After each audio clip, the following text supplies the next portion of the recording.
Hello, good afternoon. Kehinde ELISHA speaking here, founder of NP Certification Academy, founder of Nurse to Nurse Coach, and founder of Confident Prescriber.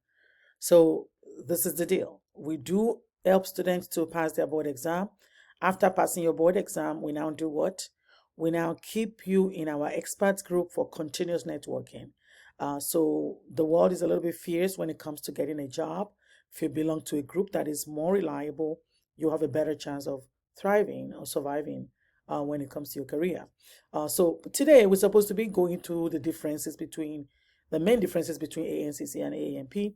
Will you hang out with me? Thank you. And so we have set up a crash course for the AANP exam, and I will be separating my AANP exam student from my ANCC exam student. The main reason for doing so, I will go ahead and break that down this morning.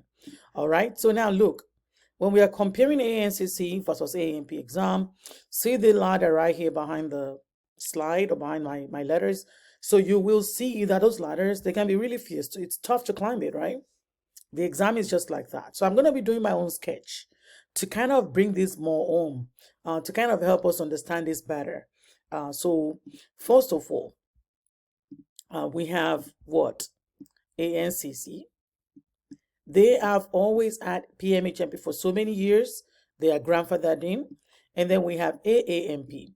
So that means we now have two companies, both offering what? Both offering the PMHNP examination as a national exam. Okay. PMHNP what? Certification examination as a national exam. Okay. So this is now the deal. For ANCC, they, of course, they are accredited already by the states. AANP, right now I'm releasing this video May 4th, 2024. And according to the notice that they put out there, it's going to take them 2 to 3 more months for the state to actually accredit this exam. So you can't really settle fully for this exam yet, but it's a nice thing to take it now, because if you take it before May 30th, you will get your what? Your money back. So it is like taking a certification examination for free. Let's keep that in mind. All right. So now the analogy of a ladder that I want to bring up is, let's say this is a staircase. Okay. This is the first staircase. This is the second staircase. All right. On the first staircase, we're going to call it what? The knowledge ladder. The fourth staircase, we're going to call it what? The knowledge ladder. And if it is the knowledge, maybe the knowledge staircase or the knowledge ladder or the knowledge, however you want to call it, it's a step, right? Do you know what belongs here? Both ANCC and AANP both belongs here.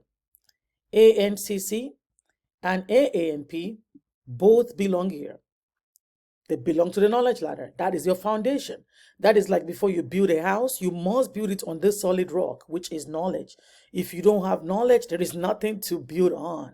It's like building a house on the sand. The second ladder, however, it is the critical thinking ladder. Critical thinking ladder, information synthesis ladder. You know what I'm saying? Like, this ladder is loaded with a lot of things that will actually get you to the answer. Do you know what belongs here? ANCC only belongs here, period. Okay, ANCC belongs where? On the second step. So what am I trying to say? For both exams, you must have ladder 1 or step 1. So with knowledge alone, you will pass AANP exam, just having knowledge alone. It's like 1 + 1 is equal to 2. I am not trying to water it down. I'm just trying to make it clear that AANP exam ends right there with knowledge. ANCC, however, you can't have, in fact, if you have knowledge, you may still stumble on that test. If you don't have one major thing, if you don't have what? A critical thinking skill, you will still fail ANCC examination, even if you have the knowledge and you can't apply it.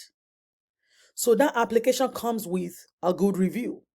Someone that will tell you, look at the question, look at the keywords. This is what we're looking at. This is what they are trying to say. And this is how they got here. Without that, you will not be able to pass the ANCC examination. So in my opinion, ANCC examination is very standard. And I know they have a reputation for being difficult, but let's be honest too. Our patients are equally difficult. So let's not be looking for shortcuts or short routes. I recommend everybody still take ANCC. I am not representing ANCC and I am not representing AANP. I am just giving my own direct opinion as a consumer because I have experienced both exams. As a matter of fact, I took the AANP last week. All right. So that is pretty much all I have to say when it comes to comparison. See what I'm saying now? So why am I separating classes? I am separating classes because if I combine them for the knowledge for the same content, that's great. But this is the downside of combining the two classes. If you're only going to see knowledge on your exam, do you really want me to take you through critical thinking? If you're going to see critical thinking and knowledge on your exam, do you want me to leave you right here with knowledge? Knowledge will not get you through. I have to show you the critical thinking and what you're going to see, how you're going to see it, how it's going to be worded. That is what is going to get you through. That is why not everybody's passing AANCC, but a lot of people do pass AANP. I hope that makes it really clear. In any case, I'm not trying to blow anyone's bubble. In any case, they are both national exams. They are both good. We all learn differently. But honestly, I would love to personally focus on something that would take me more to, okay, this is real life. This is what the real life look like. And this is what, your exam is going to look like, just to get me close to real life. In both cases, it's still an entry-level exam. They are not going to test you on dosages, okay? For example, let me give you an example of what the ANCC question may sound like in comparison to ANP. So ANCC might say, okay, a patient comes in with ANC level of 1600. You went back to check that ANC level and now it's 950 and they are on clozapine. I didn't mention that. So as a PMHNP, what is your priority intervention at this time? You want to go ahead and reassess what? The clozapine level. You know what AANP will sound like? AANP will sound like this. AANP will say, you know what?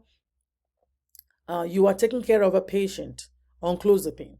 What is your priority lab to order? Come on. You know what I'm saying? That is pure knowledge right there. There is no application. And you know it's going to be ANC level. And it's that direct and straightforward. However, the common factor, the common denominator is what? Knowledge. If we don't have that knowledge as a foundation for both exams, you are done. Let's keep that in mind. There is no strategy without content.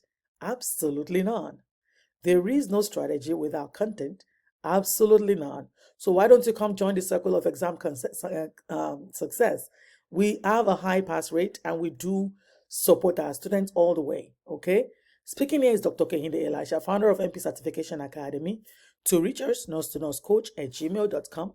Visit us to book your exam review, www.npcertificationacademy.com, cell phone 347-901-6037. And yes, I took AANP last week. I was one of the very first set of students that took it. And I can tell you right now, it is definitely way easier compared to ANCC. I can say that for a fact. But I do think it's probably going to change. This is the very first of its kind. Maybe that's why. But all in all, it was a good knowledge test. All in all. All right. Have a wonderful day. Bye-bye.